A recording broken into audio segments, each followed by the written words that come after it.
মনে পড়েছে প্রভু, আমার সবকিছু মনে পড়েছে। প্রভু, যেভাবে আপনি শুধু স্পর্শ করে মুহূর্তের মধ্যে আমার কুরূপকে দূর করলেন, ঠিক সেইভাবে আমাকে উদ্ধার করুন প্রভু। তুমি তোমার সৌন্দর্যের ফল অবশ্যই পাবে।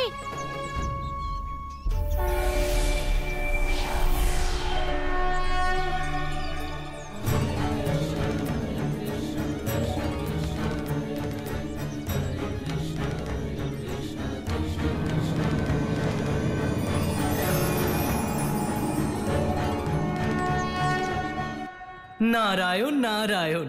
প্রভু, আপনার 10 অবতারের লীলাও অদ্ভুত। ত্রেতা যুগে রাবণ বধের সূত্রপাত শূর্পণখার দ্বারাই হয়েছিল, আর দাপর যুগেও কংসবধের শুভারম্ভ অভিশপ্ত শূর্পণখার উদ্ধারের দ্বারাই হবে। নারায়ণ নারায়ণ।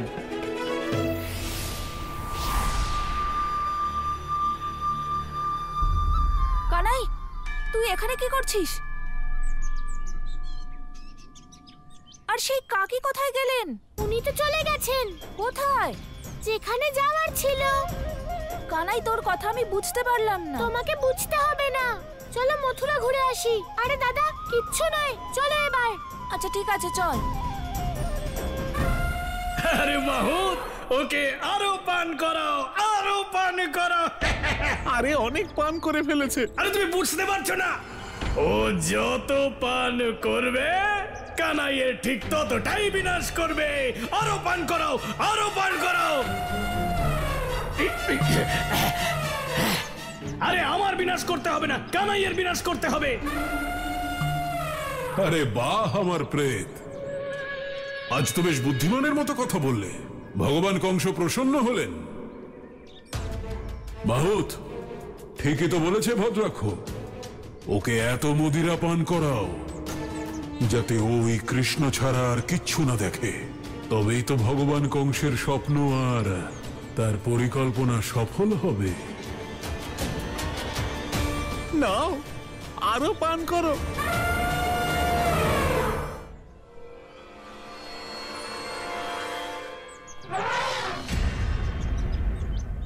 কুবল্লপীড়, আমি ভগবান কংস।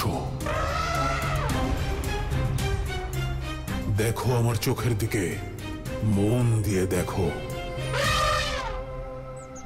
স্মরণ করো, কে তুমি, কার পুত্র,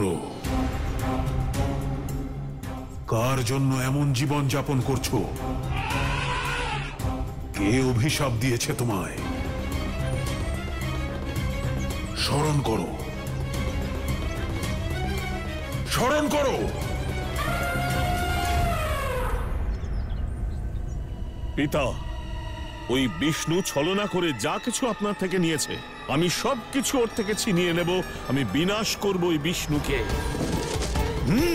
তুমি প্রভুর ভক্তকে উন্মাদ হাতির মতন পিষে দিলে। আমি তোমায় অভিশাপ দিচ্ছি যে তুমি এখনই হাতি হয়ে যাও।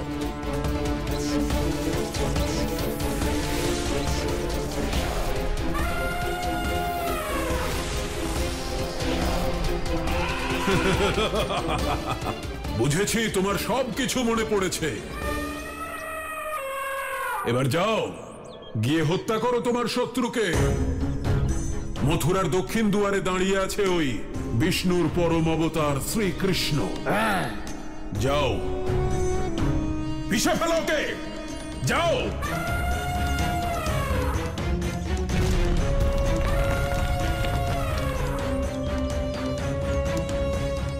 আশীর্বাদ।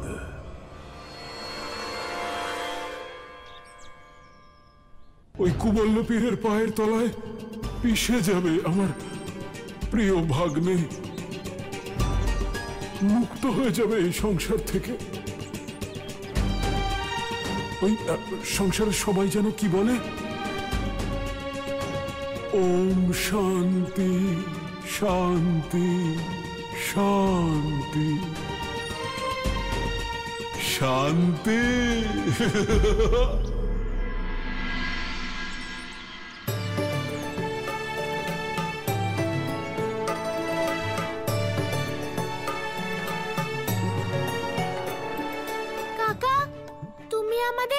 সুন্দর লাড্ডু খাওয়ালে তার জন্য ধন্যবাদ, কিন্তু তোমাকে দেওয়ার জন্য আমাদের কাছে কিচ্ছু নেই।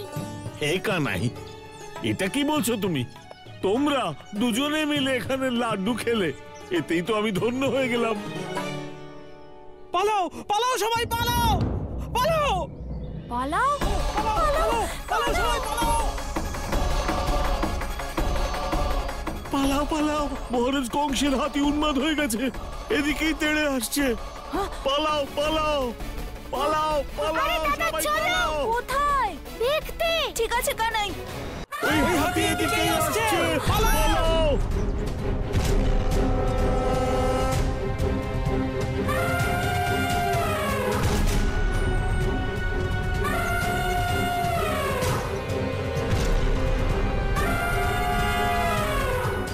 ভগবান, আরে কি অদ্ভুত দৃশ্য!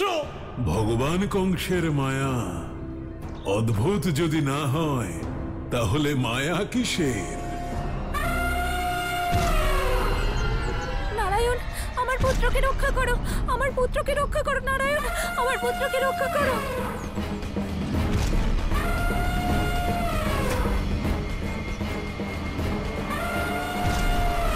কাকি, তোমার আর তোমার পুত্রের কিচ্ছু হবে না কাকি, তুমি ওঠো।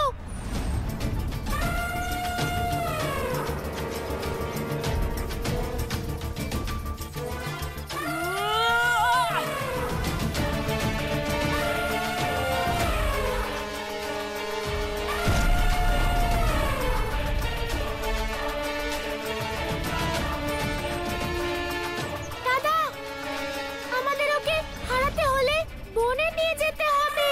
কানাই, সেটা সম্ভব তখনই হবে যখন আমি পালানোর সুযোগ পাবো। ঠিক আছে দাদা, আমি ওর দৃষ্টি আকর্ষণ করছি। হ্যাঁ।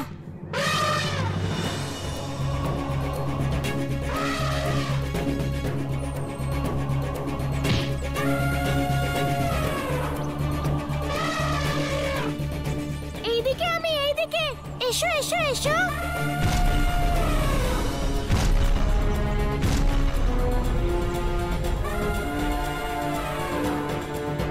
এটা ভগবান কংসের রচিত চক্রব্যূহ, পরম অবতার শ্রীকৃষ্ণ। পালাও, আরো পালাও, যেখানে ইচ্ছে চলে যাও, আজ বাঁচবে না তুমি।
গজরাজ, গজের স্থান বনে হয় আর তুমি নিজের স্থানে চলে এসেছো। আজ তোমার বিনাশ আমি এই বনেই করব।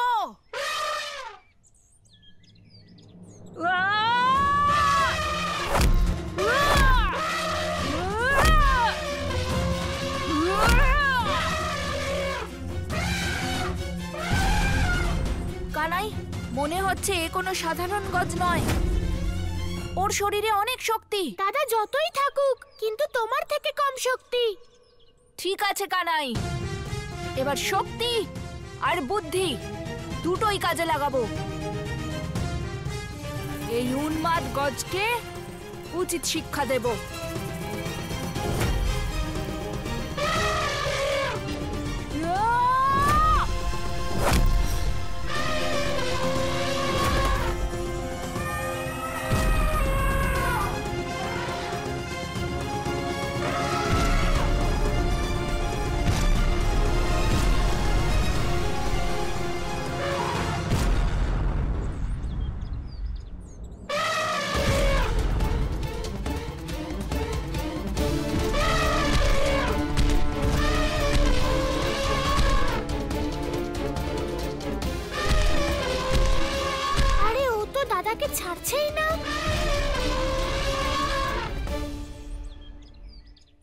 মেরে ফেলো ওকে।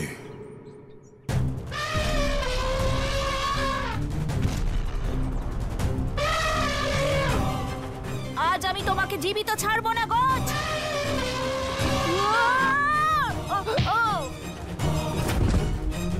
আরে বাহ, অসাধারণ! দাদা, দাদা তোমার কিচ্ছু হয়নি দাদা। ওঠো দাদা, চোখ খোলো, চোখ খোলো দাদা।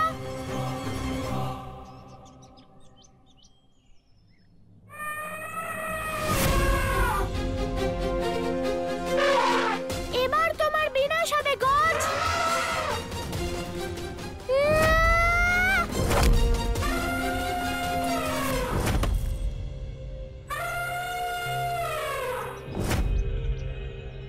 এটা কি হচ্ছে? ওর কিছু হচ্ছে না কেন? ও তোর ওই চক্রধারীর বরদান লাভ করেছে, কিচ্ছু হবে না ওর। মরবি তুই, তুই মরবি, পরম অবতার শ্রীকৃষ্ণ। কি করে করব আমি ওর বিনাশ? এখন কেবল গুরুদেবই আমাকে সাহায্য করতে পারেন। হে গুরুদেব, এই গজকে বিনাশ করার আমাকে পথ দেখান।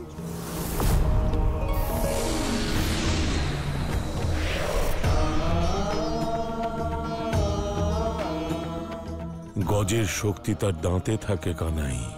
যতক্ষণ না ওর দুটো দাঁত খণ্ডিত হবে ততক্ষণ ওর পাওয়া বর খণ্ডিত হবে না। অর্থাৎ ওকে বিনাশ করবার আগে ওর বরকে খণ্ডন করতে হবে তোমাকে।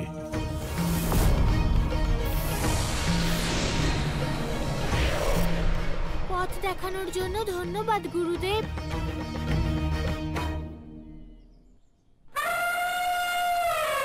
হে গজ, এবার তোমার বিনাশের সময় এসে গেছে।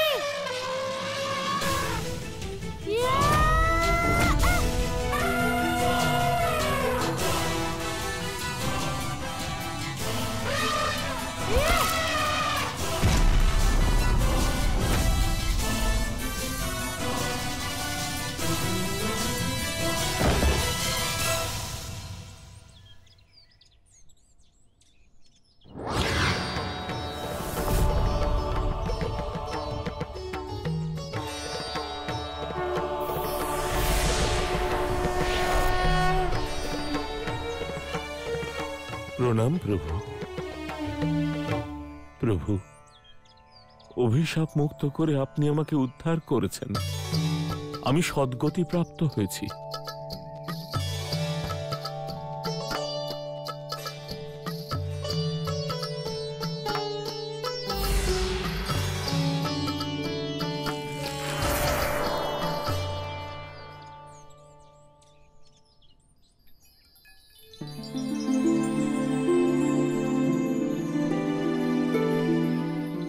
কানাই, কানাই,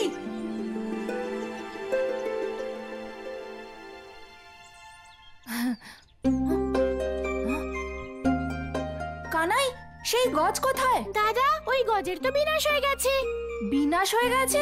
বরং দাদা, আমাদের মারার জন্য যে ওই গজকে পাঠিয়েছিল এখনো ওর বিনাশ হয়নি দাদা।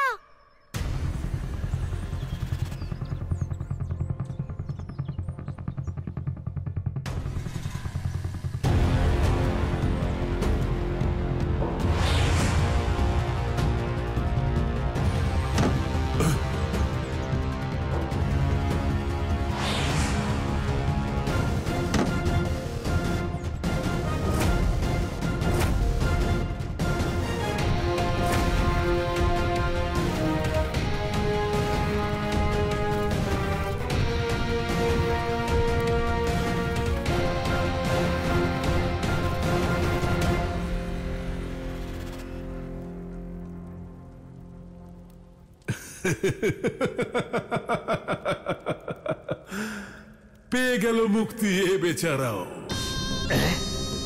উদ্ধার হয়ে গেল তোমার কুবল্লপীড়। এটাই তো তোমার নিয়তি ছিল। কিন্তু পরম অবতার, তোর নিয়তি এর থেকেও খারাপ। কিন্তু ভগবান, এবার কি হবে? আরে, ওরা তো আপনার চক্রমোহর প্রথম দ্বারই ভেঙে ফেললো। এবার কি তাহলে কানাইয়ের মৃত্যু? মুক্তি দিয়ে দেবো এক্ষুনি তোমাকে, যদি ভগবান কংসের বিরুদ্ধে আর একটা শব্দও বলো। ত্রিকালদর্শী যখন নির্ধারিত করেছে ওর মৃত্যু, সেটা হবেই, অবশ্যই হবে।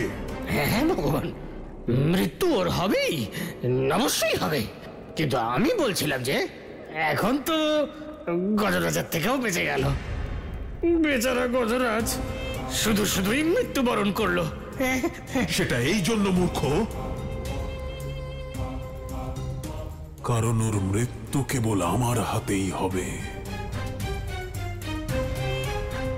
আমার কাছে পৌঁছানোর জন্য ও আমার চক্রব্যূহের দুয়ার ভেদ করছে।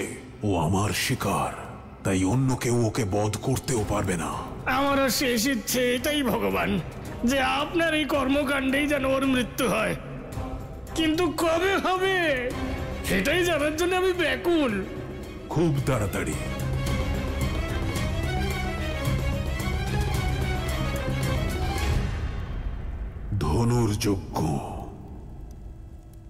ধনুর্যজ্ঞের সময় এসে গেছে, যে আমি আজ অবধি সুরক্ষিত রেখেছি।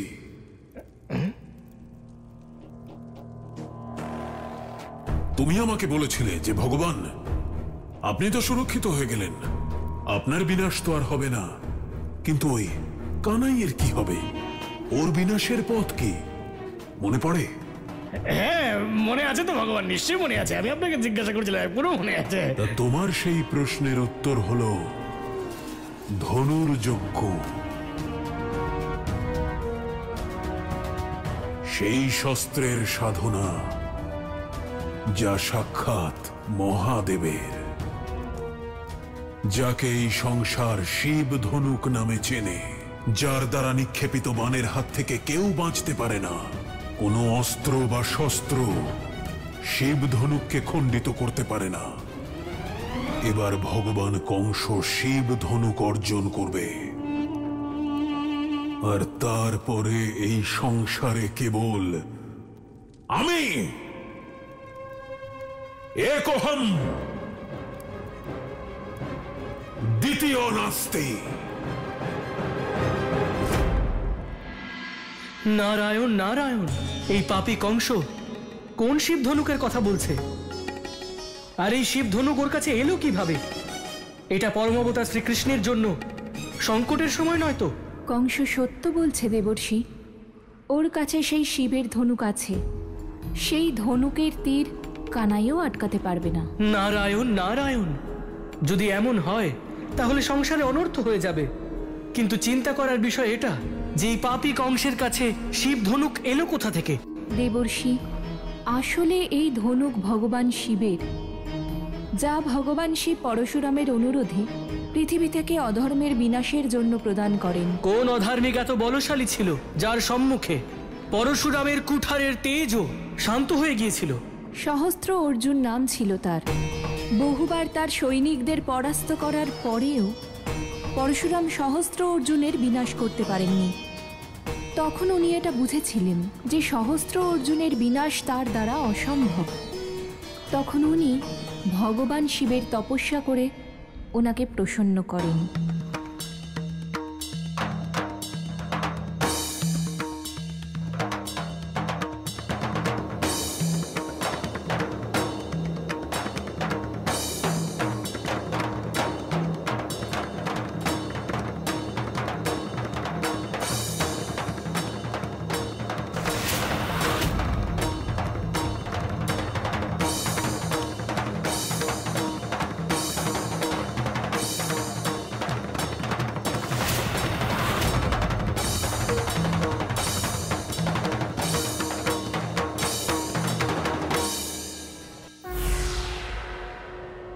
হে বিষ্ণু অবতার পরশুরাম,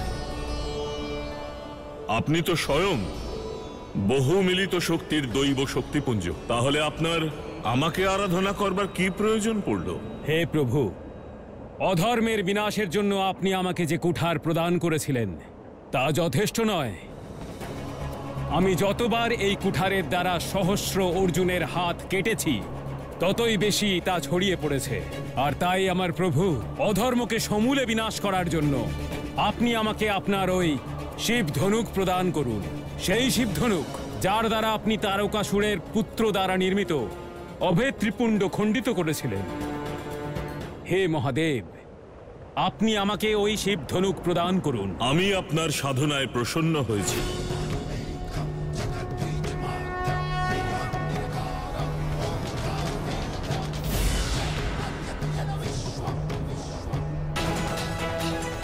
কিন্তু হে পরশুরাম, খেয়াল রাখবেন, যদি এই ধনুকের মাধ্যমে কোনো নিরপরাধের মৃত্যু হয় তাহলে এই দৈব ধনুক সম্পূর্ণ নিষ্ক্রিয় হয়ে যাবে।